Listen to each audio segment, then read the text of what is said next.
परमेश्वर का धन्यवाद हो कि परमेश्वर हमारे संग रहता है। वो ना तो हमें कभी छोड़ता है और ना ही हमें कभी त्यागता है। मैं विश्वास करता हूं कि आज का वचन जो है आपके विश्वास को और ऊंचाइयों पर लेकर के जाएगा। परमेश्वर की इच्छा है, परमेश्वर का वायदा है कि जो कोई उस पर विश्वास करेगा परमेश्वर उसके जीवन में अद्भुत आशीषों को उंडेलेगा। और हमारा हर दिन जो परमेश्वर की उपस्थिति में बीतता है, परमेश्वर की इच्छा होती है कि हम हर दिन उसकी उपस्थिति में बढ़े। आज के वचन के द्वारा मैं आपको 3 बातें बताना चाहता हूं जिसके द्वारा आपके विश्वास में बढ़ोतरी होगी और आपके जीवन में परमेश्वर की आशीषें फलेगी। विशेषकर आप कठिन से कठिन समस्या से जब जूझते हैं या आपके जीवन में कठिन समस्याएं उत्पन्न होती है, उन पर आप जय प्राप्त कर सकते हैं। आप अपने जीवन में से तरह तरह की बीमारियों को मिटा सकते हैं जब आप उन 3 बातों को अपने जीवन में लागू करेंगे, या जब वो 3 बातें आपके जीवन में पूर्ण रूप से लागू होंगी तो परमेश्वर के अद्भुत चमत्कारों को आप अपने जीवन में देख पाएंगे। यदि आपके पास परमेश्वर का पवित्र शास्त्र है तो आप उसे खोल सकते हैं, और यदि नहीं है तो आप बड़े ध्यान से उस परमेश्वर के वचन को सुने, क्योंकि आज का वचन जो है आपकी जिंदगी को और आपके विश्वास को अद्भुत रीति से मजबूत करने वाला है।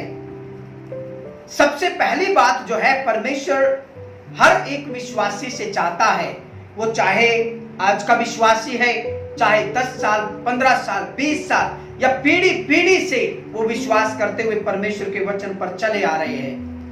परमेश्वर हर किसी से चाहता है कि वो 3 बातें उन हर विश्वासी के जीवन में होनी चाहिए जो यीशु मसीह पर विश्वास करता है। तो पहली बात है कि हमें परमेश्वर के वचन को जानना बहुत जरूरी है। परमेश्वर के वचन को जानना मतलब परमेश्वर के वचन को पढ़ना बहुत जरूरी है। जब हम परमेश्वर के वचन को पढ़ते हैं तो परमेश्वर की इच्छाएं जो है हमारे जीवन में प्रकट होती है।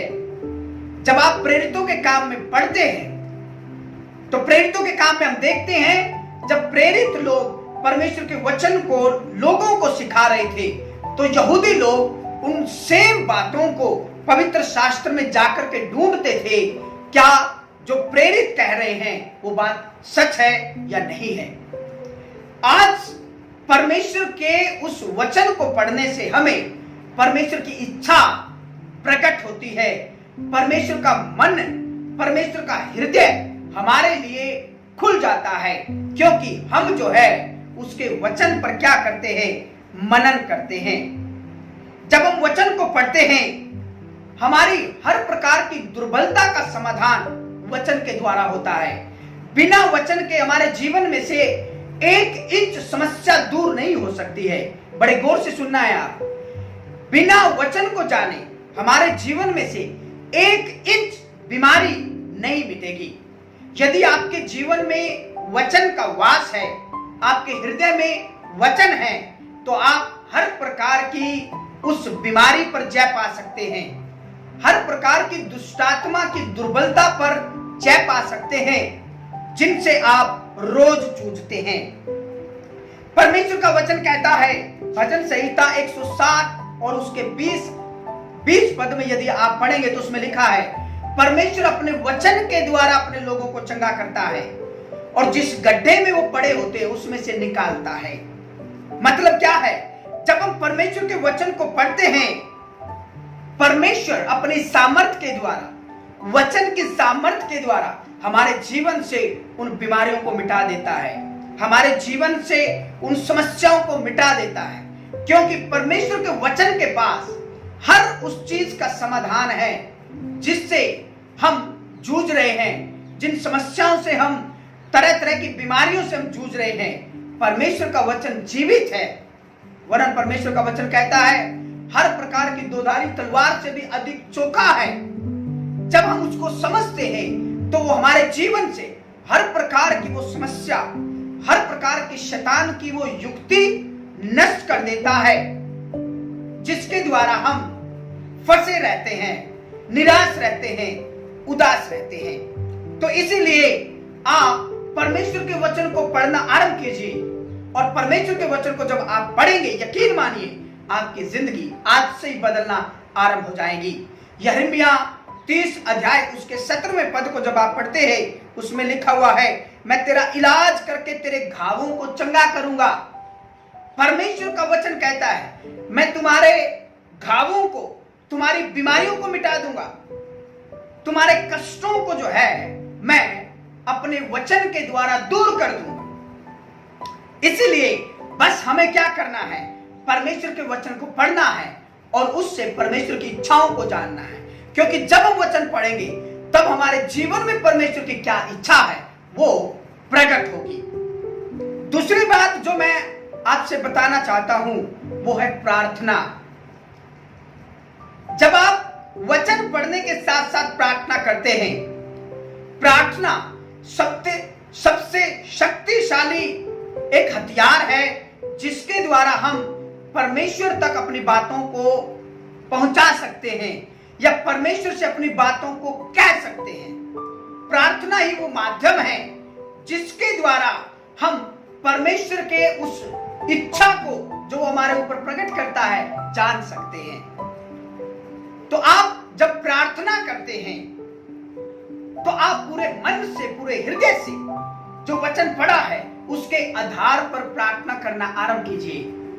यीशु मसीह अपने शिष्यों से कहता है, जो कुछ तुम मेरे नाम से मांगोगे उसे मैं पूरा करूंगा।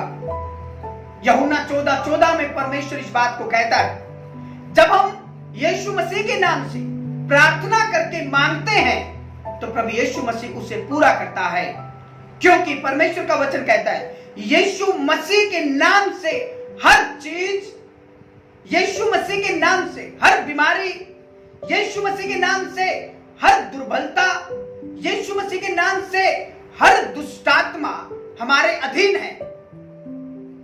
तो हम अपने जीवन में प्रार्थनाओं को क्या करें, अहमियत दें। आप प्रार्थना जरूर करें। हमारे जीवन में कई प्रकार की प्रार्थनाएं होती हैं। सामूहिक प्रार्थना होती है, व्यक्तिगत प्रार्थना होती है, हमारी पारिवारिक प्रार्थना होती है। मैं इन बातों पे आज चर्चा नहीं करूंगा, आने वाले समय में अगले बार मैं इन बातों को भी आपके साथ साझा जरूर करूंगा। लेकिन अब मैं क्या बताना चाहता हूं आपको, अपने जीवन में प्रार्थनाओं को अहमियत दे। वचन पढ़ने के साथ साथ में प्रार्थनाओं को अहमियत दे। बहुत सारे लोगों को मैंने देखा है, उनके जीवन में प्रार्थनाएं नहीं है। वो वचन बहुत अच्छे से बोलते हैं, वचनों के द्वारा बहुत अच्छे से बातें कर सकते हैं, लेकिन उनके जीवन में प्रार्थना नहीं है। और जब उनके जीवन में प्रार्थना नहीं होती तो उनके जीवन में परमेश्वर की इच्छा पूरी नहीं होती। प्रार्थनाएं परमेश्वर की इच्छा को, परमेश्वर के वचन को हमारे जीवन में पूरा करती है। इसलिए आप प्रार्थना जरूर करें। सुबह शाम जब भी आपको अवसर मिलता है आप प्रार्थना करने आरंभ कीजिए। यदि आप बीमार हैं तो आप प्रार्थना करना आरंभ कीजिए कि परमेश्वर मेरे जीवन में से ये बीमारियां मिटाई जाए। यदि आप कष्टों में हैं तो आप प्रार्थना करना आरंभ कीजिए, परमेश्वर मेरे जीवन से कष्ट मिट जाए। यदि आप कर्जे में हैं तो परमेश्वर से प्रार्थना करना आरंभ कीजिए कि प्रभु मेरे इस कर्जे को मिटा दे।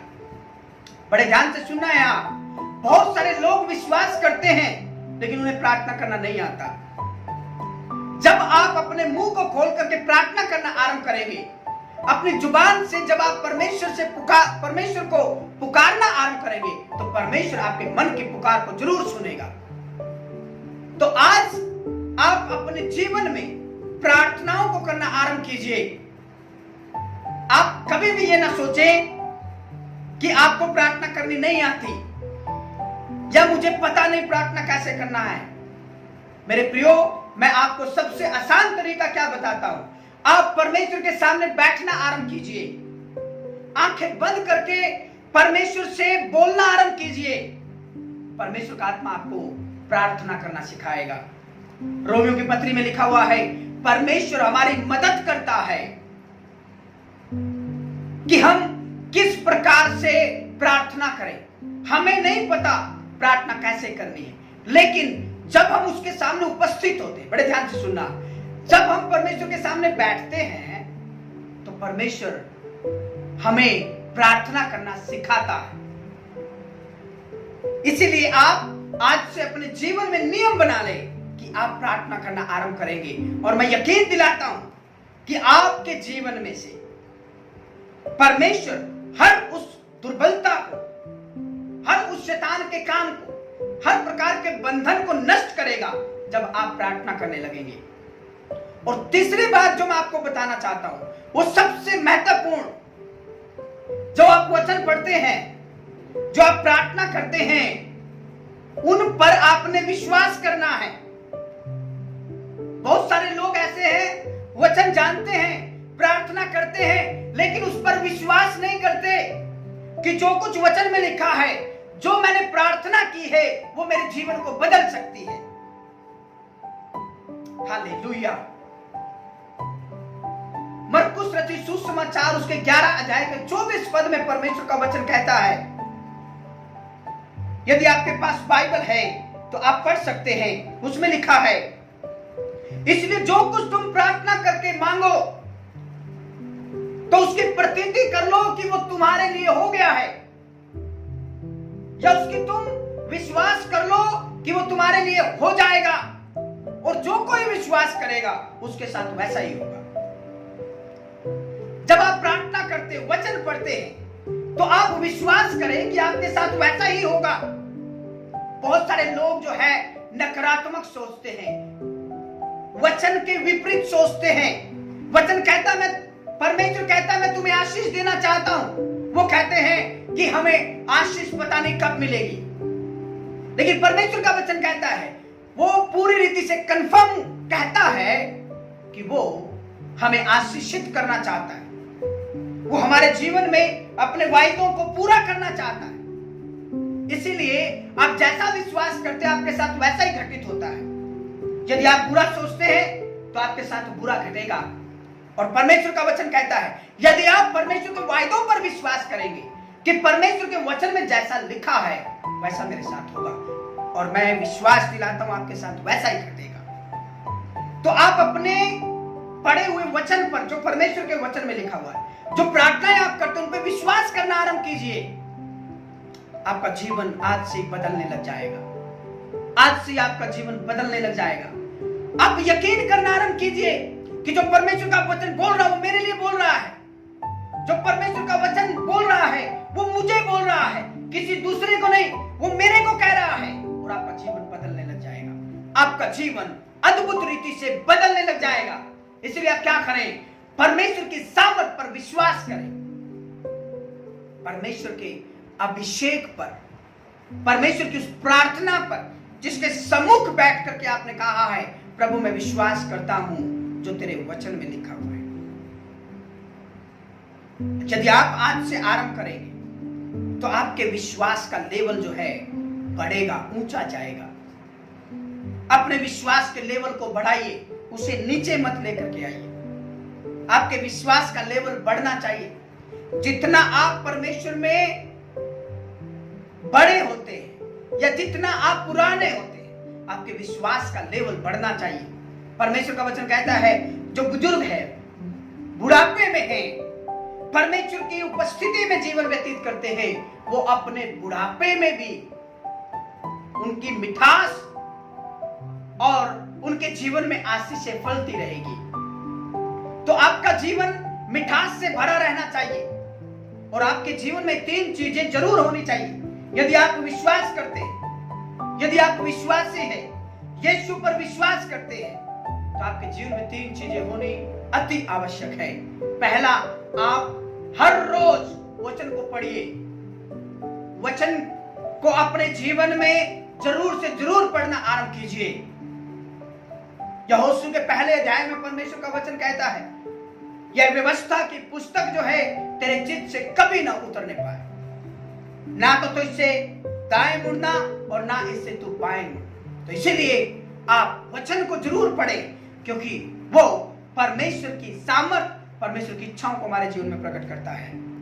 दूसरा जो प्रार्थना, प्रार्थना के माध्यम से आप परमेश्वर तक अपनी बातों को पहुंचाइए। ये सबसे शक्तिशाली, सबसे सामर्थ्यक तरीका है जिसके द्वारा हम अपने मन की बातों को, अपने मन की वो छुपी बातों को परमेश्वर के सामने प्रकट कर सकते हैं। और उसके बाद जो वचन और प्रार्थना तुमने की है उस पर विश्वास करें, तब आपके जीवन बदल जाएगा, आपका जीवन बदल जाएगा, आपके जीवन में अद्भुत आशीषें आएगी, आप बढ़ेंगे, आपका जीवन सामर्थी होगा, आप ज्ञानवान बनेंगे, परमेश्वर का ज्ञान आपके ऊपर प्रकट होगा। यदि आप चाहते हैं, आप मेरे साथ आंखें बंद कीजिए, मैं प्रार्थना करना चाहता हूं आपके लिए। प्रभु यीशु, मेरी प्रार्थना पिता परमेश्वर प्रभु, जो वचन पिता परमेश्वर सुना गया है, इस वचन के द्वारा प्रभु जी पिता परमेश्वर तेरे जनों को अद्भुत रीति से आशीषित कीजिए। तेरा वचन इनके विश्वास के लेवल को और ऊंचा करे प्रभु जी।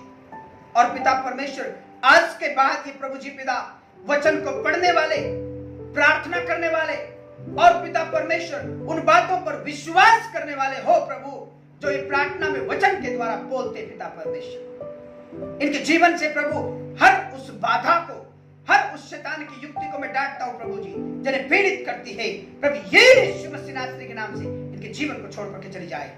यीशु के नाम से, यीशु मसीह नासरी के नाम से, यीशु मसीह नासरी के नाम से सारा आदर महिमा आपको देता हूं, सारा जलाल आपको देता हूं। धन्यवाद प्रभु, आपने पिता परमेश्वर प्रार्थना को सुना है। धन्यवाद के साथ प्रार्थना प्रभु यीशु के नाम में होकर के मांगता हूं, आमीन। प्रभु आप सबको बहुत आशीष दे, आप सबको बहुत बढ़ाए। और मैं विश्वास करता हूं जब अगली बार हम वचन को सुनेंगे, बड़ी आशीषों के साथ में, बड़ी गवाहियों के साथ में हम परमेश्वर की महिमा करेंगे। परमेश्वर सबको बहुत आशीष दे।